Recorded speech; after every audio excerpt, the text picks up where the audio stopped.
Hello les amis, Harry Mariette, expert en Krav Maga.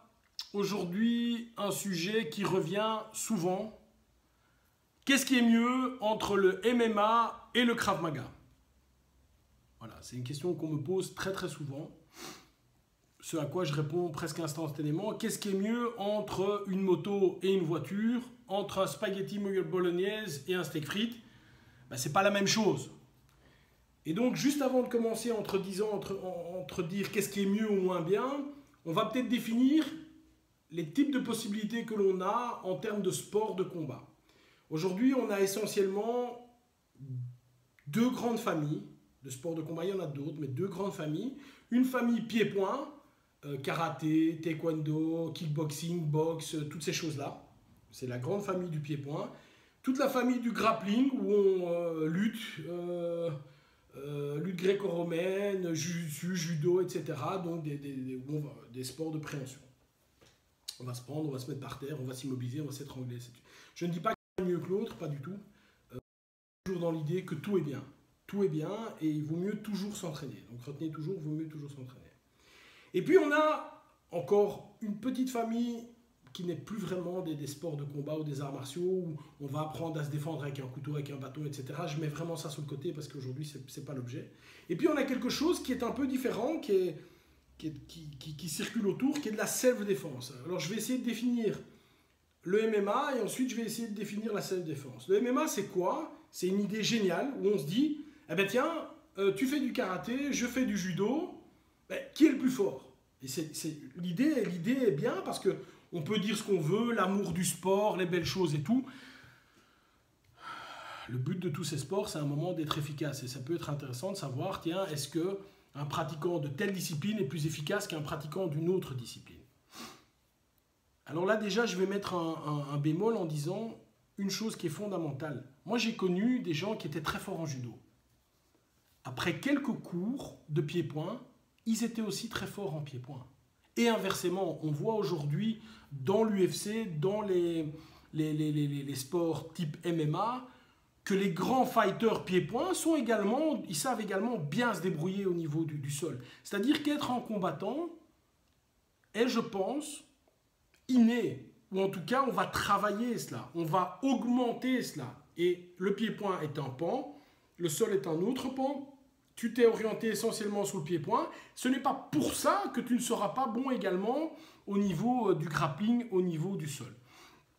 Et donc, je tiens à rappeler ceci, c'est de dire, ce n'est pas parce que quelqu'un est fantastique en pied-point et bat tous les grappleurs que fatalement, le pied-point est meilleur que le grappling. Ou inversement. Ça n'a rien à voir, c'est la personne qui fait le jeu. Et ça, c'est vraiment fondamental. Maintenant, quelle est la différence fondamentale entre le MMA et la self-défense? Je répète, l'idée était géniale, c'est de mettre des gens qui font du pied-point et du sol et on y va. Il faut savoir que le MMA a des règles, de plus en plus d'ailleurs, au départ il n'y en avait quasiment pas, mais de plus en plus. Et la self-défense n'en a pas. Donc première chose qui est vraiment différente, c'est de comprendre ceci, c'est de comprendre, on va travailler ici dans un cadre qui est réglementé, où on va définir une personne qui est plus forte que l'autre en fonction d'un combat réglementé et on va dire, ben voilà, tu as gagné pour tel j'ai tapé, etc. De l'autre côté, il n'y a pas de combat réglementé, il n'y a pas de plus fort ou de moins fort. Le but est simplement de se dire, je suis dans une situation donnée et je suis vivant, gagnant, je peux continuer à fonctionner ou je ne fonctionne plus, je suis mort, etc. Alors, première situation, c'est de dire, qu'est-ce qui caractérise un combattant de MMA? Tout d'abord, c'est un grand sportif. Moi, j'ai beaucoup de respect pour ces gens-là parce qu'ils cumulent les qualités de pied-point, ils cumulent les qualités du sol, ils ont un cardio de malade. C'est des gens qui sont capables de se battre sur plusieurs rounds de 3, 4, 5 minutes. C'est des gens qui sont capables d'encaisser des coups, d'en donner. C'est des gens qui sont vraiment de grands sportifs. Alors, comme tous les sportifs, ils s'entraînent au vu d'une compétition. C'est-à-dire qu'on a une échéance. Moi, quand j'ai fait de la compétition en karaté, c'était la même chose. J'ai une échéance, pour telle date, je dois vraiment être top. Et je mets tout mon entraînement en ligne pour cette date-là. Le pratiquant maintenant de Krav Maga, lui, peut être un sportif, oui, non. Enfin, en tout cas, pas aussi grand, mais il peut être en très bonne forme physique. Mais il n'a pas d'échéance. Lui, le pratiquant de Krav Maga, doit être apte à savoir se défendre d'une agression à n'importe quel moment. Alors que dans le MMA, tu connais ton adversaire, tu connais la situation, tu démarres à 3 mètres, dans la self-défense, qu'est-ce qui va se passer? Eh bien, très simplement, à un moment où tu te fais agresser, tu dois être capable de réagir. Dans le MMA, tu as des protections, tu as des règles. Dans la self-défense, tu n'as aucune protection, tu n'as aucune règle.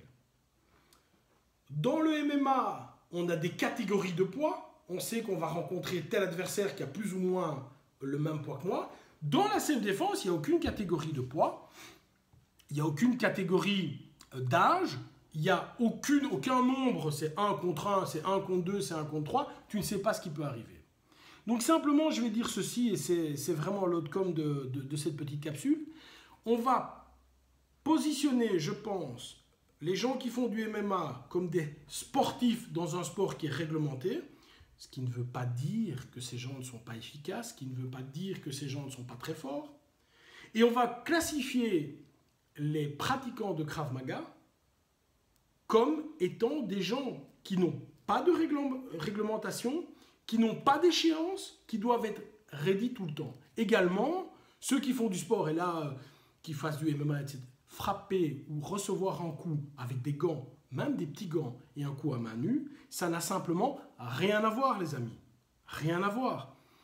Si un pratiquant sportif me donne un coup juste avec les kento au niveau de la mâchoire, ben il me la casse la mâchoire. C'est terminé. La mâchoire est cassée. Donc encore une fois, comprenez bien, on ne parle pas des mêmes choses. On ne parle pas des mêmes choses. On parle d'un sport réglementé. Ces gens peuvent être très très forts. Et ici, on parle de la self-défense. Comment savoir me défendre par rapport à une agression? Je vais prendre un exemple qui va mettre en défaut les deux cas. Si un pratiquant de Krav Maga se retrouve à 3 mètres avec des gants et que le gars a une coquille, etc., et qu'il ne peut pas frapper dans les yeux, etc., et ils vont se battre, je suis convaincu que le pratiquant de MMA va manger le pratiquant de Krav Maga. J'en suis convaincu. Si au contraire, le pratiquant de Krav Maga se retrouve dans la rue en train de discuter ou être empoigné par un pratiquant de MMA ou autre chose, il va démarrer, les 3-4 coups qu'il va frapper, c'est-à-dire gorge, yeux, génital, etc., vont faire que normalement, c'est lui qui va gagner le combat. Ou encore, et vous allez le comprendre, je dînais hier avec mon ancien professeur de karaté, qui est Setem Dan, un grand champion, un homme de 63 ans, mais vraiment un très très grand champion, quelqu'un de très puissant. Et je lui dis, écoute, je mets un couteau sur ta gorge, karaté, pas karaté, tu sais pas réagir. Et il approuvait, c'est vrai, c'est pas son domaine de compétence. Ce n'est pas son domaine de compétence. Donc comprenez bien les amis, si vous voulez faire du sport, du combat le plus complet possible, faites du MMA. Et c'est la bonne chose. Si vous voulez savoir vous défendre dans une situation de vie, dans la rue, savoir vous défendre par rapport à une agression, 1, 2, 3 personnes armées ou non, le Krav Maga est plus adapté. Je ne peux pas mettre ces deux disciplines en opposition parce qu'on ne parle simplement pas des mêmes choses. On ne parle pas de la même chose.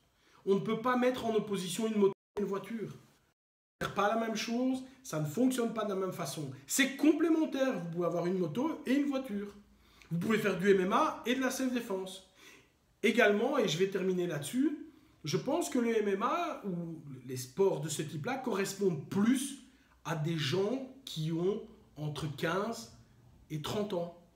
J'imagine mal, mais peut-être que je me trompe, hein, mais j'imagine mal quelqu'un qui a 45 ans qui se dit, tiens, j'ai envie de pratiquer quelque chose, j'ai envie d'être un peu plus fort. J'imagine mal qu'il va commencer à apprendre, c'est possible, mais ça va être plus difficile. Il sera beaucoup plus efficace plus vite. Je parle d'une vidéo que j'ai déjà postée sur les qualités d'un instructeur et sur le fait d'être dans un certain temps donné, le plus efficace possible. Il sera plus efficace en faisant du Krav Maga qu'en faisant du MMA. Donc encore une fois, nos amis qui font du MMA, j'ai le plus grand respect pour vous. Je pense simplement qu'il faut faire le distinguo entre le sport et dans sa grande globalité, même si c'est quelque chose de très très physique, et une situation de vie, de rue, qui est le Krav Maga. Donc, je ne les oppose pas et au contraire, je pense qu'ils sont complémentaires. Bye bye!